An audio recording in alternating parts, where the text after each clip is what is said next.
사랑하는 겨자씨교회 성도 여러분, 지난 주간 잘 지내셨습니까? 하나님의 말씀을 사모하여 예배의 자리에 나오신 여러분들을 주님의 이름으로 환영합니다. 오늘 저와 여러분이 함께 읽고 듣고 나눌 말씀은 사사기 6장 22절로 26절 말씀입니다. 사사기 6장 22절로 26절 말씀은 구약성경 370페이지 쯤에 나와 있습니다. 다 찾으신 줄 믿고 제가 하나님의 말씀을 봉독합니다. 기드온이 그가 여호와의 사자인 줄을 알고 이르되 슬프도소이다 주 여호와여 내가 여호와의 사자를 대면하여 보았나이다 하니 여호와께서 그에게 이르시되 너는 안심하라 두려워하지 말라 죽지 아니하리라 하시니라. 기드온이 여호와를 위하여 거기서 제단을 쌓고 그것을 여호와 샬롬이라 하였더라. 그것이 오늘까지 아비에셀 사람에게 속한 오브라에 있더라. 그날 밤에 여호와께서 기드온에게 이르시되 내 아버지에게 있는 숫소 곧 7년 된 둘째 숫소를 끌고 오고 내 아버지에게 있는 바알의 제단을 헐며 그 곁에 아세라상을 찍고 또 이 산성 꼭대기에 내 하나님 여호와를 위하여 규례대로 한 제단을 쌓고 그 둘째 숫소를 잡아 내가 찍은 아세라 나무로 번제를 드리지니라 하시니라. 아멘. 사랑하는 성도 여러분, 자기를 큰 용사라 부르시며 찾아오신 여호와 하나님을 알아보지 못하고는 의심하고 불신하던 기드온은 자신 앞에 나타난 여호와의 사자가 진정으로 여호와 하나님께서 보내신 자인지 아닌지를 분명히 알기 위하여 끝내 구체적인 표징을 구하기에 이릅니다. 기드온은 한 사람이 먹을 수 없을 정도로 많은 음식을 여호와의 사자가 임재한 상수리 나무 아래에 가져다가 그에게 드립니다.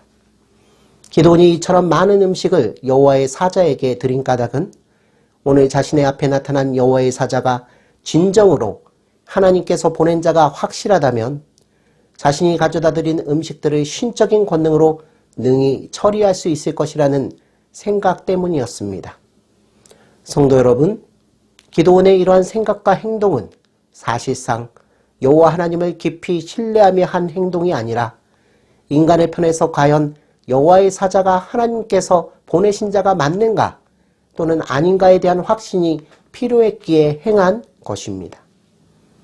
하지만 기드온의 다소 부족하고 불의한 생각과 행동에 대하여 인내하시고 자비로우신 하나님께서는 당신의 택한 백성인 이스라엘이 미디안의 압제에서 받는 고통에서 구원해내시기 위해서 강건적으로 택한 기드온에게 한결같이 신실한 자세로 표징을 보여주셨습니다. 국에 젖은 음식 위에 여호와의 사자가 지팡이 끝을 대니 불이 바위 위에서 나와 모든 음식을 순식간에 불살라 버렸고 여호와의 사자가 사라져버린 것이 바로 그것입니다. 기드온은 자신의 눈앞에서 벌어진 이 사건을 보고서는 자신을 큰 용사라 부르며 표징을 보여준 자가 여호와의 사자, 즉 여호와 하나님의 현신임을 비로소 깨닫고는 엄청난 두려움에 떨면서 땅바닥에 엎드려집니다. 그리고는 여호와 하나님의 현신을 목격한 자신은 이제는 더 이상 산 목숨이 아니라 죽은 목숨이라고 생각하면서 애통해 합니다. 기드온이 이렇게 반응한 까닭은 그가 출애굽기 33장 20절 말씀인 내가 내 얼굴을 보지 못하리니 나를 보고 살 자가 없느니라 라는 이 말씀을 너무나도 잘 알고 있었기 때문입니다. 사랑하는 성도 여러분, 죄인에 불과한 사람이 사람의 모든 생각과 행위를 읽고 계신 전지전능하신 여호와 하나님을 정면으로 만나게 되면 자기가 지은 죄로 인해서 여호와 하나님 앞에서 죽을 수밖에 없다는 것을 깨닫게 됩니다. 기도는 바로 이것을 깨닫고는 여호와 하나님 앞에서 애통하며 엎드려진 것입니다. 실제로 기드온이 여호와 하나님께 행한 여러 가지 말과 행위들은 사람의 생사여탈권을 쥐고 계신 하나님 입장에서 보면 죽어 마땅한 행동인 것을 그 누구보다도 기드온이 잘 알고 있었기 때문에 기드온은 이제 여호와 하나님의 처결만을 기다리고 있는 것입니다. 하지만 우리는 죽음의 공포로 두려워하는 기드온에게 여호와 하나님께서 뜻밖의 거룩한 선포를 하고 계시는 것을 본문 23절 말씀을 통해서 알 수 있습니다. 그 내용은 다음과 같습니다. 여호와께서 이르시되 너는 안심하라 두려워하지 말라 죽지 아니하리라 하시니라. 아멘. 사랑하는 성도 여러분, 예수 그리스도의 보혈의 공로로 인해서 우리를 자녀 삼아주신 하나님은 어떤 분이십니까? 하나님은 인간을 포함한 이 세상 모든 만물을 창조하시고 보존하시고 통치하시는 분이시요, 이 세상과 하늘나라를 포함한 온 우주의 질서를 유지하시는 분이시며, 그분의 말씀 한자 한자가 곧 법이요 원칙인 세상의 유일한 기준이요 척도가 되시는 분이십니다. 이렇게 전지전능하고 무소불위하신 여호와 하나님께서 죽을 수밖에 없는 범죄를 범한 이 기드온에게 안심하라 두려워 말아라 너는 죽지 아니하리라고 말씀하시면서 샬롬, 즉 여호와 하나님과 기드온 사이에 평화를 선포하고 계신 것입니다. 그야말로 우리가 믿는 하나님께서는 생명과 죽음, 평안과 두려움을 간장하는 역사의 주인 되시는 분이시라는 사실을 기드온은 샬롬을 선포하시는 하나님의 은혜 가운데서 비로소 깨닫게 된 것입니다. 이제 기드온에게 남은 일은 생명의 주인이실 뿐만 아니라 이 세상 역사의 주인이신 여호와 하나님을 섬기며 경배하는 일뿐이었습니다.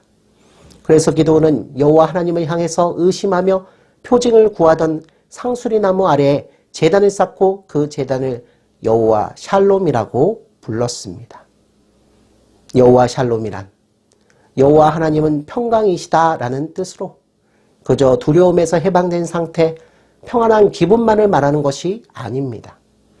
구약 성경에서 샬롬이라는 단어는 일정한 상태를 나타내는 말로 사용되기보다는 관계를 나타내는 말로 주로 사용됩니다. 즉 샬롬은 올바른 관계를 유지할 때 받는 평화를 가리키는 용어로서 사용되는 것입니다. 결국 샬롬이란 하나님과의 관계, 이웃과의 관계, 자연과의 관계가 하나님의 말씀에 근거한 대로 제대로 이루어졌을 때 느낄 수 있는 하나님께서 주시는 복을 말하는 것입니다. 따라서 개인적으로 그저 하나님과의 관계만 제대로 유지하면 육신이 잘되고 영혼이 잘되고 범사에 형통한 샬롬을 맛보게 된다는 개인주의적 신앙 형태가 팽배한 오늘날 한국교회에서는 이 샬롬이 지닌 진정한 의미를 아는 자를 찾아볼 수 없는 지경에 이른 것이 너무나 안타깝기만 합니다. 사랑하는 성도 여러분, 그러나 이 같은 개인주의적 평안의 개념은 어떻게 보아도 성경적 개념이 아님을 우리는 확실히 알아야겠습니다. 성경은 그 어디서도 이 같은 개인주의적 평안과 안녕을 온전한 샬롬이라고 말하지 않습니다. 물론 하나님의 백성 각자가 온전한 개인적 신앙을 통하여 영혼의 안식과 평안을 누려야 하는 것은 엄연한 사실입니다. 하지만 개인주의적인 평안이 샬롬의 최종적인 목표인 것으로 착각하고 이에 안주하고 마는 것은 분명히 하나님께서 우리에게 주시는 참된 샬롬이 아니라는 것을 우리는 확실히 알아야 합니다. 참된 샬롬은 하나님께서 이 땅과 우주 만물을 실제로 다스리시는 분이시라는 것을 굳게 믿고 그분의 의로운 요구에 순종하여 하나님과 이웃과 자연과의 삼각관계를 하나님의 공의 위에 세워질 때 주어지시는 진정한 복인 것입니다. 기드온이 개인적인 영혼의 안식과 평화를 누리는 것으로 만족지 않았고 여호와 하나님께서도 이를 목적으로 하지 않으셨음을 이어지는 본문 말씀 가운데서도 지속적으로 드러납니다. 샬롬의 하나님께서는 바알 신전을 허물 것을 기드온에게 요구하십니다. 이로써 샬롬의 하나님은 성도에게 개인적 평안만을 채워주시는 분이 아니시며 당신의 택한 백성들이 하나님만을 주인으로 모시고 이웃을 사랑하며 살아갈 때 진정으로 온전한 평안을 제공하시는 분이심이 확실히 드러나게 됩니다. 반석에서 불이 나와 국에 젖은 음식들을 태우는 기적이 일어났던 그날 밤 여호와 하나님께서는 기드온에게 명령하셨습니다. 여호와 하나님의 명령은 크게 4가지 항목으로 나누어집니다. 그 첫 번째는 기드온의 아버지가 가진 소 중에서 7년 된 둘째 숫소를 끌고 오라는 것이고, 둘째는 기드온의 아버지에게 있는 바알의 제단과 그 곁에 있는 아세라상을 회파라는 것입니다. 우리는 여기에서 기돈의 아버지를 비롯하여 오브라 사람 전체가 가나안의 농경신인 바알과 아세라를 우상으로 섬기고 있었음을 주목하여야 합니다. 성도 여러분, 이스라엘 백성들이 어떤 자들입니까? 애굽의 압제 속에서 갖가지 이적과 기사로서 저들을 구원해내시고 가나안 땅을 유업으로 주신 여호와 하나님을 주인으로 또 아버지로 고백한 자들이 아닙니까? 그러나 하나님의 백성인 이스라엘은 가나안에 정착하고 나서 아버지 하나님께서 내린 단 한 가지 명령, 즉 이 땅에 거하는 모든 이방 족속을 멸절하라는 하나님의 지엄하신 명령을 지키지 않고 오히려 이방 족속의 여자와 결혼하고 그들의 문화와 종교를 좋게 여겨 점점 더 가나안 사람의 모습으로 변해갑니다. 사랑하는 성도 여러분, 가나안 사람처럼 점점 변해가는 이스라엘 백성들의 모습 속에서 우리가 잊지 말아야 할 것은 저들이 무엇을 최고의 가치로 여기며 살아갔는가입니다. 가나안의 주신인 바알과 그의 부인 아세라는 바로 현세적 삶의 물질적 풍요를 보장하던 농경과 기후의 신이었습니다. 결국 바알과 아세라 신은 가나안 사람들의 물질에 대한 풍요와 이로 인한 번영을 갈구하는 그들의 마음이 반영된 우상이라는 것을 우리는 쉽게 알 수 있습니다. 그런데 안타깝게도 이러한 가나안 사람들의 염원이 담긴 우상인 바알과 아세라가 하나님의 백성인 이스라엘에게도 좋은 것으로 인식될 수밖에 없었다는 사실입니다. 이것이 정녕 무서운 일인 것입니다. 하나님의 백성임이 온 세상에 드러난 이스라엘 백성도 먹어야 하고 입어야 하며 또 마셔야 하는 삶을 사는 한갓 인간에 불과하기 때문에 물질의 풍요와 그로 인한 번영이라는 가치를 무시하고 살 수는 없었던 것입니다. 하지만 성경은 하나님의 백성들에게는 먹고 사는 일이 하나님을 알고 그를 주인으로 모시는 삶보다는 우선될 수 없다는 것을 분명히 말합니다.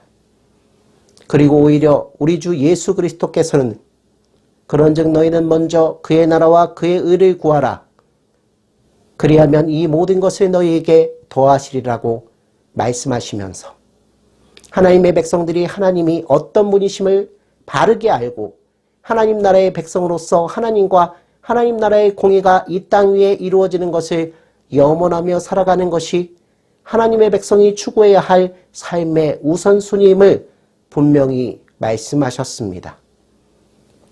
하나님께서는 이렇게 하나님 나라 백성으로서 하나님과 하나님 나라의 의를 먼저 구하는 자에게 먹을 것과 입을 것 그리고 마실 것 모두를 더하여 주시는 분이심을 저와 여러분은 단 한순간도 잊어서는 안 될 것입니다. 기도원에게 내리신 하나님의 명령 세 번째는 바로 바알의 제단이 있었던 그곳에 규례대로 하나님의 제단을 쌓는 일이며 마지막 명령은 여호와 하나님의 제단 위에 준비한 둘째 수소를 제물로 바치고 회파한 아세라 신상의 나무 조각으로 번제를 드리는 일입니다. 사랑하는 성도 여러분, 번제는 하나님과의 관계, 바른 관계를 회복하고 예배자의 전인격을 하나님께 드리는 헌신을 상징하는 제사임에 우리는 주목해야 합니다. 기드온과 그 아버지 요아스 그리고 오브라 사람들 모두는 하나님의 백성인 이스라엘 사람들입니다. 그런데 하나님의 백성인 이들 모두가 지금 맞이한 현실은 무엇입니까? 그들은 여전히 여호와 하나님을 아브라함의 하나님, 이삭의 하나님, 야곱의 하나님으로 알고 있기는 하지만 현실에 먹고 사는 문제에 있어서 풍요와 번영을 제공해 준다는 바알과 아세라 신을 여호와 하나님과 더불어 섬기고 있는 자들입니다. 말하자면 저들의 행태는 일종의 종교 혼합주의적 태도인 것입니다. 성도 여러분, 예수를 구원자라고 매주 예배마다 고백하고 삼위일체 하나님께서 우리 삶의 주인이심을 고백하는 저와 여러분들도 먹고 사는 거친 현실 속에서 얼마든지 사사기 시대의 이스라엘 백성들이 보이던 종교 혼합주의적 태도로 일관하며 세상과 타협하고 불의를 못 본 척하면서 하나님과 사람들 앞에서 위선적인 모습으로 살아갈 수 있습니다. 하지만 저와 여러분 이러한 모습과 태도는 하나님께서 우리에게 주시려고 하는 온전한 평강인 샬롬을 누리며 살지 못하게 하는 방해물이 된다는 사실을 우리들은 반드시 기억하여야 합니다. 오늘 하루도 죄와 비참에 얼룩진 우리를 향하여 샬롬을 선포하시며 그 아들 예수 그리스도를 십자가에 내어주신 아버지 하나님의 깊으신 사랑하심과 아들 하나님이신 예수님의 완전한 순종하심 앞에 늘 감사하며 늘 기뻐하는 저와 여러분의 삶이 되시기를 주님의 이름으로 축원합니다. 아멘.